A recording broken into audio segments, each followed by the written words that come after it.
Greetings, Audioholics. Thanks for joining us again here on our YouTube channel. Today we have a wireless true 5.1 surround system for you. It's from the folks at Enclave Audio. They're calling it their CineHome HD, and it's retailing for just shy of $1,200. Although if you go to their website, sign up for their email address, they're going to send you a coupon that'll take over $100 off of it. It does have a 30-day free in-home trial and free shipping. So what makes this system so special? Well, to start with, ease of use.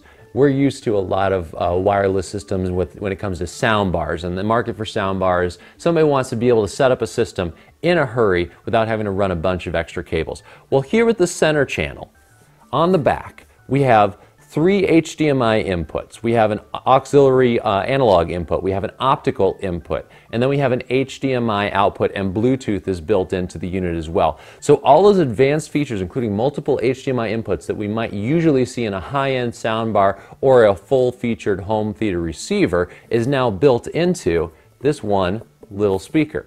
On top of the speaker, we have the controls. We have a directional pad and a couple input and power buttons. And one of the things that I appreciate is that the configuration on the top of the center channel matches exactly the configuration on the remote, save for a placement of a single button. So if you're used to using the remote and you can't find that thing, and you go up to just punch the controls built into the top of the center channel, it's going to look immediately familiar to you, no additional learning curve. So in addition to the center channel, you get 2 of your left and right speakers, one left, one right speaker, and a couple rear channel speakers, and then a full-size subwoofer as well. And all of these are set up quite easily. In fact, to test out the ease of setup, I enlisted the help of my beautiful wife, Megan, who, for all of her redeeming qualities, has never set up a home theater system before. And so this was a real test to see exactly how easy it is to set up a full, true 5.1 home theater system wirelessly using the WISA standard.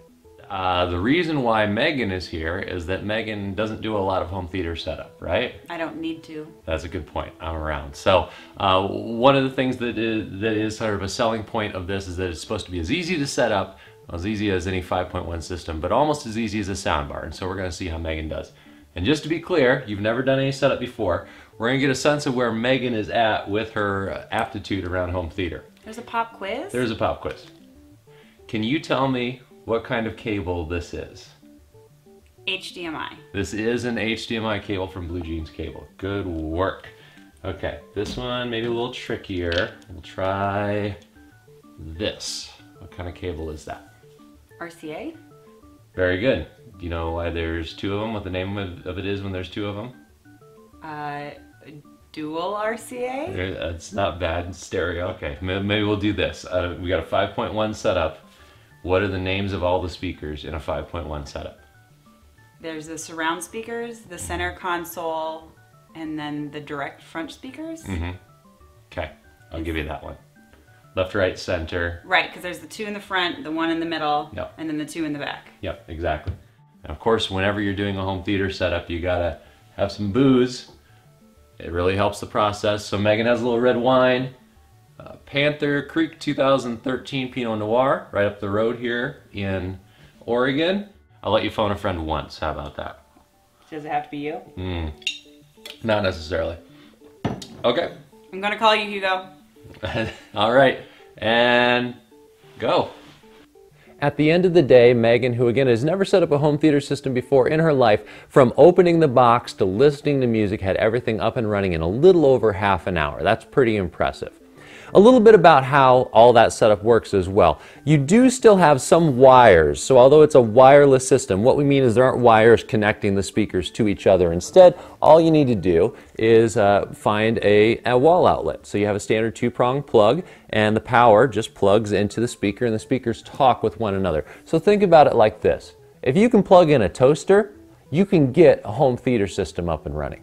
They even include an HDMI cable, so when you're connecting this up to your display, you're not making a last-minute trip to the store because the salesperson forgot to tell you that you need a cable, an extra cable to get everything running. Yeah, so we should talk. So you started, one of your biggest concerns was dialogue. You wanted to hear, you wanted to make sure voices were clear, sounds were clear, and so we started with Pulp Fiction, which is probably not going to win any awards for sound editing and and the sound quality isn't fantastic, but it's a movie that you knew really well. Yes. So I know that in the first like 10 minutes of Pulp Fiction that there's a lot of background noise, especially in the diner scene that opens up Pulp Fiction if you're familiar, as well as when the two characters are going through the apartment complex. Try not to spoil it in case somebody hates 20-year spoilers. And so there's a lot of like dialogue and background noise, and so I figured that I would be able to focus on the sound and what's important to me with movie watching, which is dialogue, without being distracted by not knowing the story. So you thought the dialogue was clear at the same Yes. time, and then you talked about some ambiance a lot, which is the benefit of having real surround sound. These were set sort of traditional, just to the side, slightly behind configuration, as opposed to with the sound bar, it might be an easier setup, but no matter how much pseudo surround they put it, all the speakers are still in front. It's going to sound a little bit like it's coming from in front of you. Right. Yeah. So I really noticed that, especially in the diner scene, where you could hear, it was a cheap diner, so they didn't have very good windows, and so you could hear noise traffic, and I could hear it behind me as if it was in the distance, and then in front of me, in the front corner speakers, I don't know what they're called. Left and right speakers? Is that this all they're called? Yeah, that's what they're called. So great, the left and right speakers. So in those, I could hear like the clanking in the diner, and so I could tell that the noise was coming from different aspects of where I should be hearing it. Right, and again, that sense of spaciousness, even with the front speakers, you got a sound bar, and that sound bar at most is going to be maybe 3 foot wide, and whereas these were set up about 7-8 feet apart, which for our listening position was where they needed to be. Right. Yeah. You mentioned, so that was movies, and I should just mention, I also, just to do my movie impressions, I started this with the opening sequence of Spectre, which just came out. That will shake your couch without a doubt. There's a building that falls over. I don't know if that's a spoiler either. If you haven't seen Spectre, at some point a building falls over. Anyway, so again, great sense of spaciousness in a crowd scene, and then when the building hits, we don't have the subwoofer in front of us. It was substantial. It was certainly as good as any subwoofer that I've heard that comes with a soundbar, and then about 1 billion times better than most soundbars without a subwoofer, and 1 trillion times better than what comes built into the speakers. It wasn't quite a full movie theater experience, but definitely the type of thing that you're going to get more of that movie theater quality sound in your home than if you're trying to watch Spectre on a little soundbar. So let's compare it to number 1, built-in speakers. You've heard, not in our home in many, many years, but you've heard in other people's homes speakers built into the television. So That's how you tricked me into the projector. that is how, yes, I took you over to somebody's house and showed you their sad little system. Okay, so what are your thoughts compared to what's built into the speaker? Worthy upgrade? Oh yeah, and as you saw from my expert setup of this equipment, I thought it was really easy, and I thought that it's a simple enough system to like have a much better experience. Right. So the barrier of entry, if you're like, oh, I don't want to go through a bunch of work to get better sound, you wouldn't call this a bunch of work to get better sound. No, I actually was thinking our friends John and Dana want a home theater system, and I was thinking that this sounded good enough in our living room, and their living room's about the same size, this would be a good alternative for them. Yeah, totally agree. They've tried the home theater in a box style. They can't run the wires. They get frustrated because they're trying to have more of that movie experience. They were the first ones I thought too. I was like, this is the system that our friends need, and it would solve all their problems, and they would be totally happy with it, and it's at a price they can justify in their living room too. Yeah. All right, thank you.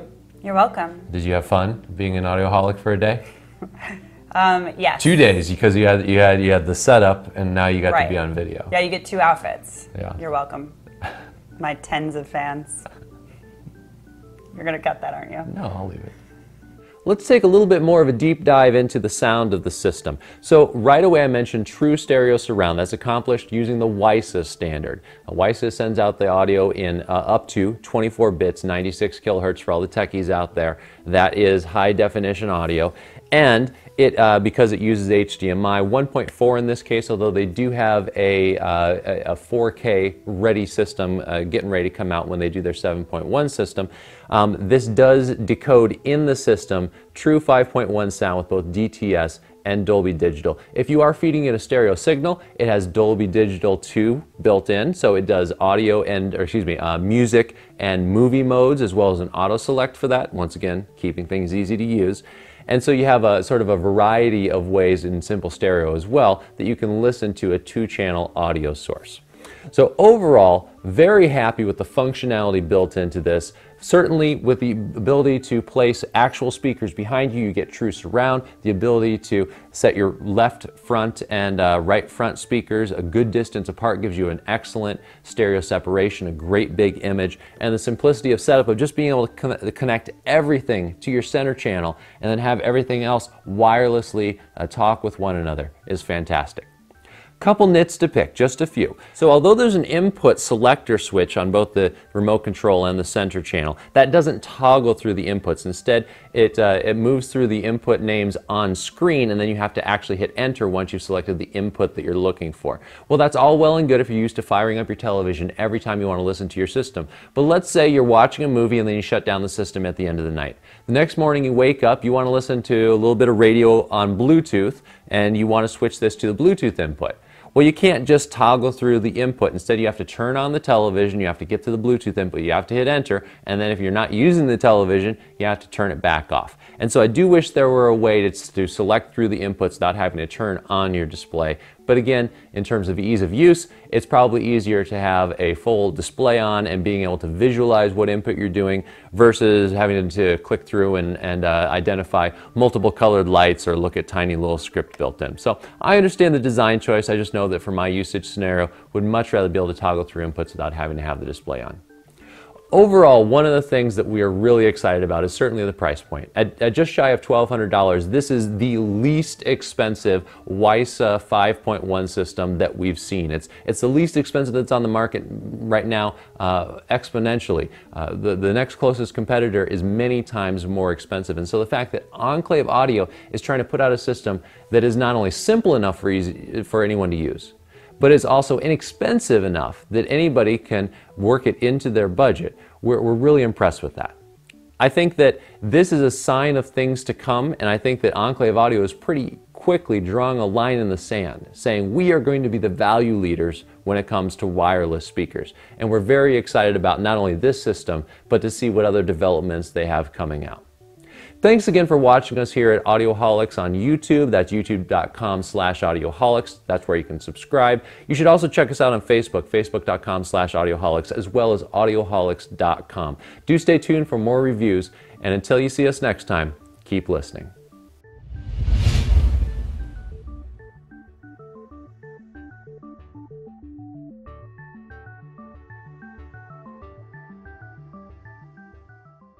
Call me on my cell phone.